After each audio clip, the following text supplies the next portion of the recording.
What's up and what's happening, y'all? Welcome to another episode of TPE. This is episode number 6, and we're going to be talking about knowing when to shut up. Thank you guys for tuning in today. My name is Alex Seal, and I am thankful to be you guys' host and guide during this experience.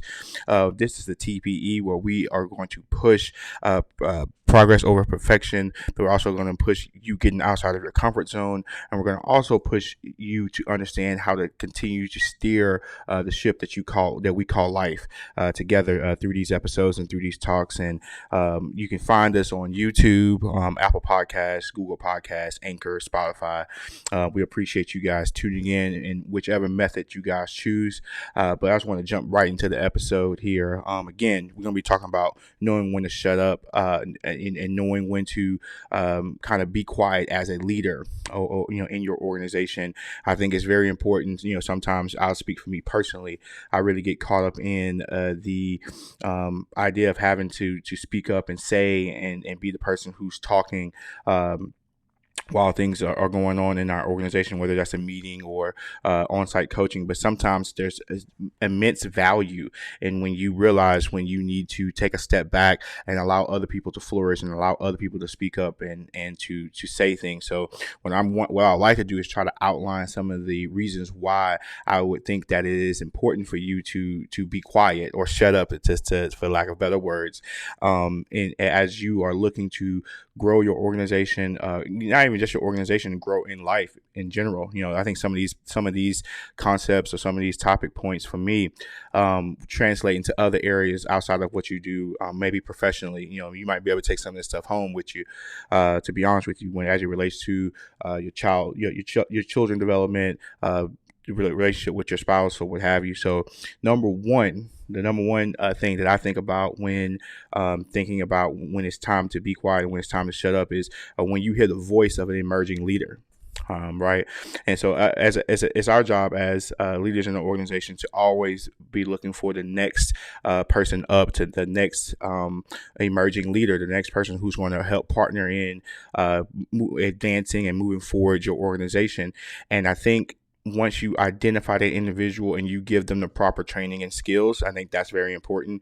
Before you elect to kind of step back, you have to be confident in that individual's knowledge and that individual's ability to be able to help you run the race that you're running in your organization or wherever it is that you're leading.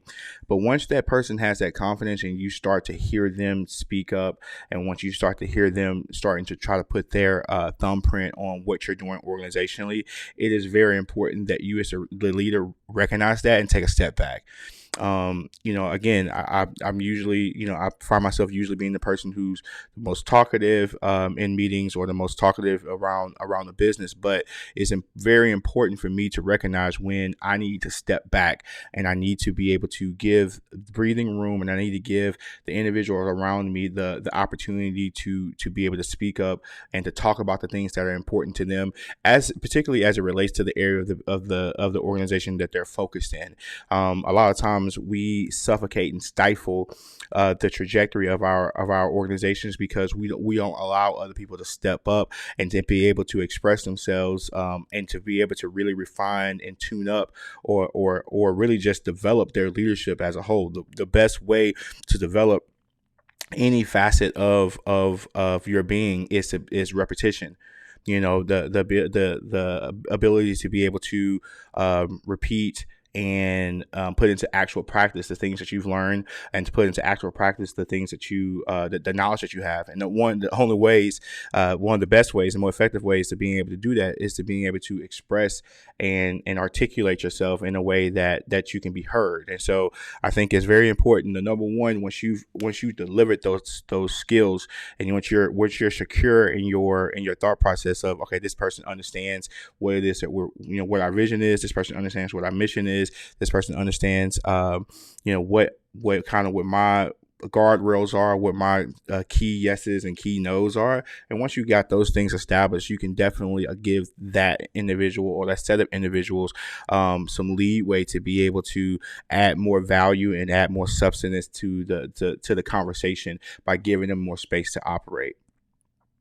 The next thing, and I think this is very important as it relates to knowing when to shut up, knowing when to be quiet, knowing when to allow that your team to have more of a voice, in which they always have a voice, but just hearing it out more often, is to allow them to grow and learn from their experiences as a leader.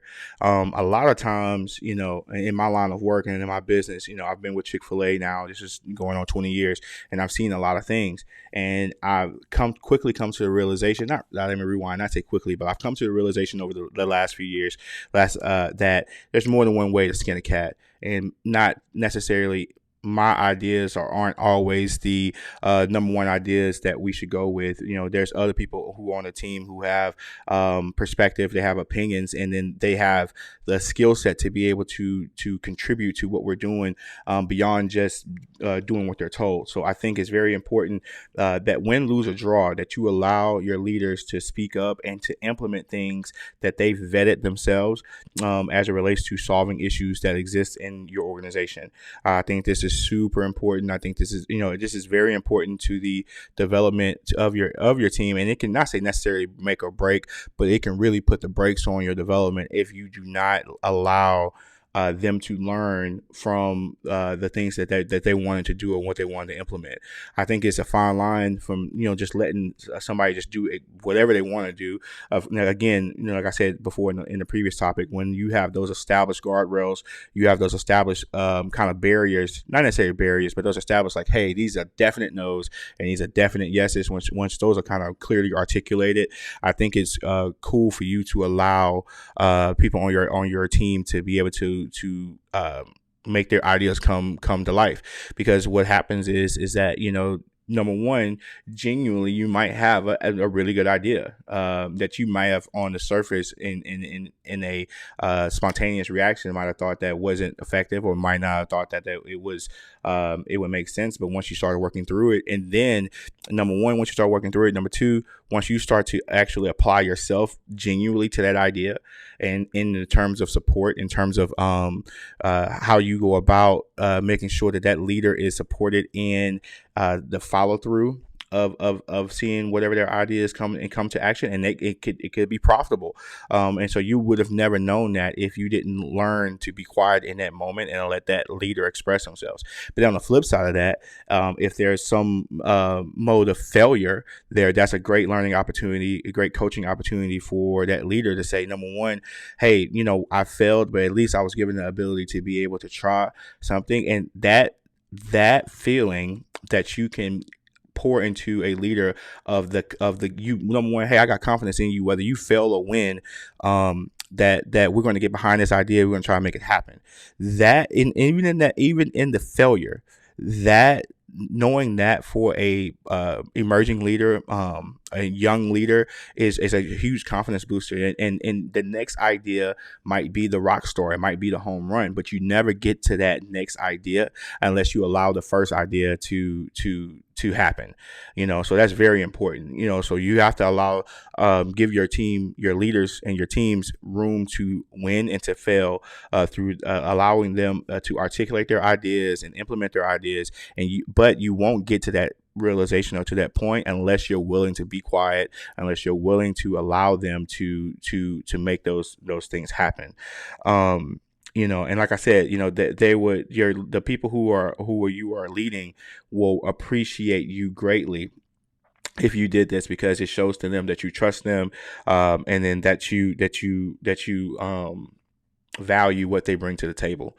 And then the last point for me, and this is a very important one, and it kind of sums up and reiterates some of the things that we've already discussed today and on today's episode, and that is to deepen buy-in and organizational strength. If your voice is the only voice that your team hears and respects, their team is only as strong as your voice. And granted, your voice might be very strong. You might have the wisest voice, perceivably the wisest voice. You might have the most tenured and the most experience. However, a team that team is going to be a clear reflection of your strengths and a clear reflection of your weaknesses. And no matter how good you might think you are, no matter how much skill or experience you might have, you do have weaknesses.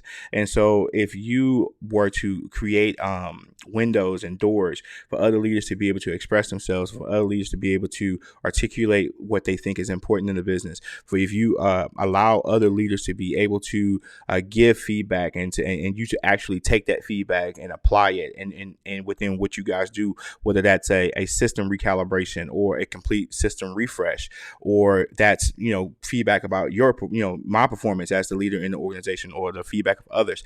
You then create an atmosphere where people feel empowered to be able to make a positive impact on what's going on. And the more people that you have that's willing or that's wanting to make a positive impact on what's going on, the stronger the organization becomes. And I think a lot of times people want to get into business, or they approach the idea of being a entrepreneur or a CEO or whatever it is, and not realize the amount of availability that you need to adequately manage and lead and grow a thriving organization.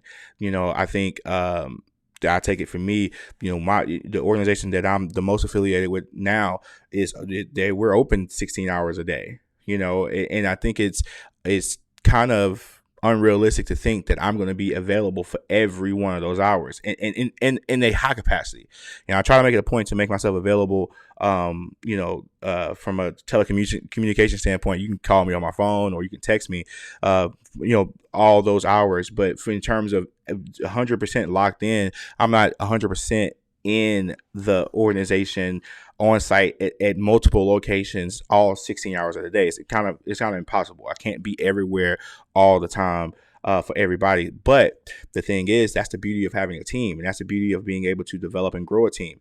And so one of the key facets in being able to multiply your influence is to be able to hear other people, and other people have a voice in what's going on around you and around the organization. I think that is pivotal. And so when you talk about just that organizational strength and an organizational push, having multiple people who understand what you're trying to do, what you're trying to accomplish, and them having a part in what that looks like, just bodes well for the organization.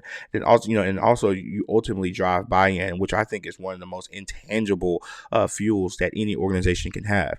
And it's that growing that buy-in, growing that attachment to whatever it is that you're doing, from a vision standpoint, from a purpose and a mission standpoint. The more people that you get involved, the better. And their effectiveness and their willingness to get involved will be directly tied to how much they feel like they have a voice in the restaurant.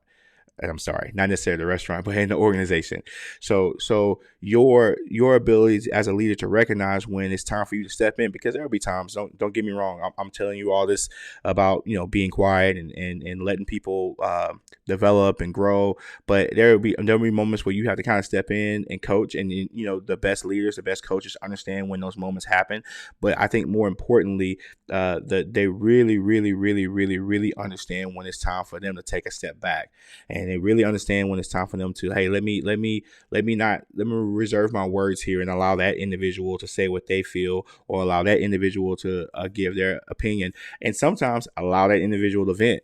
I think that's another, undervalued, underappreciated item that exists for us, is that there'll be several instances where you have people around you who will need a ear to just hear them out, hear their frustrations, without judgment. I think one of my biggest weaknesses is when people bring me things, my immediate action is, okay, well, let's get to the solution. I've heard enough of your problem, so I have a bad habit of want to cut it off once you get your issue out, and then I want to get to the solution. But I think sometimes people just need the breathing room to be able to just get out what they need to get out. And I'm learning that as a leader, even though I've been doing this for, I've been employed for 20 plus years at the same organization, and I've been in leadership for the last 15. I still have to learn to take a moment to slow down, to really hear a person out. So at that point, they can at least feel Like I've taken the time to listen to them, and then in now actuality, the feedback that I will give them is richer because I've had a chance for them to paint the entire picture. So I think a lot of times, and then again, this depends on where you are organizationally. If it's just you, you can't be quiet. You're gonna have to do a lot of talking. But once you start to add more people to the scope of what you're doing, and once you're starting to define and plot out what those leadership roles look like, what your team dynamics are going to be, I think it's important for you to start soliciting the opinions and hearing out the commentary from the members you have on that team, so you can grow. And one of the biggest things that I always want to talk about, what I always like to talk about at work at Chick-fil-A, is that if we make the person better, inevitably there'll be a better person within our organization, a better person for our organization. And so when you consider that, the best ways to be able to approach a person or to create that connectivity is to listen to them, and you can't adequately listen to them unless you make the decision to close your mouth and to use your ears and really hear what they have to say. So I think that is the core of what today's episode. Today's was gonna be a short one, not as long as some of the other ones have been, because I think this is a very direct point. Is that if you want to grow, not only do you have to know when it's appropriate for you to speak up, to coach, to help people grow, but you also have to know when it's time for you to step back and let that person express themselves in the various ways that they can, and you have to allow them to have room to win. You have to have them and give them room to fail as well. And like I said, I think some of those things are very underrated. And again, a lot of this is contingent on your organization size. 1, 2, be prepared. And this is kind of off script a little bit, but be prepared for members on your team to not understand why you're not saying things. I think a lot of times for me, in my organization, the organization I'm a part of, rather, I take the moment to not say things, and it's kind of taken as, oh, okay, well, I don't know if he cares. I don't know if he does he value what it is I'm trying to do, and it is.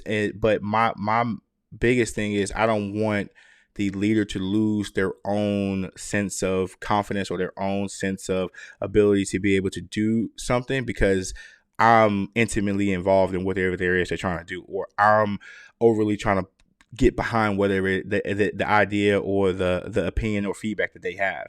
I want them. One of the biggest things for me is our leaders being able to grow and advance at their own by their own efforts. I don't want an idea to translate because Alex made that happen, or Alex stepped in and took over this or took over that. Like, I would much rather you yourself from end to end. And not, of course, if you don't have the skill set and you really legitimately need some help, but I want to push you to be able to do your own thing, and you to be able to take a step back and go, I did that. I think there's something about providing that type of atmosphere for your team, for them to be able to take to create personal accomplishments, and for them to be able to walk through those different things. And so, man, this has been a remarkable time for me. It has been a while since we put an episode out. We were celebrating me and my wife were celebrating our 11-year anniversary recently, and so that weekend I took off, and I think I took off the following weekend from creating episodes. At least we're still putting out content on Instagram, so if you follow us on Instagram at Alex_Seal on Instagram is where we are, and then we're putting out pretty consistent content over there. But the TPE is still growing, it's still advancing. Be on the lookout for some interviews coming up pretty soon. I'm in the process of approaching some people who I think are powerful leaders in our community, both local and abroad. And so we definitely would love to be able to continue to gather your support as we continue to develop what I believe is relevant content for the established and emerging leaders. So hopefully I said something today that will spark your interest in closing your mouth and allowing those people to develop and perform and grow that are around you. And as always, man, I want to just give a huge shout out to my family, to my wife and to my children for allowing me to be able to stand on this platform and grow and develop this platform.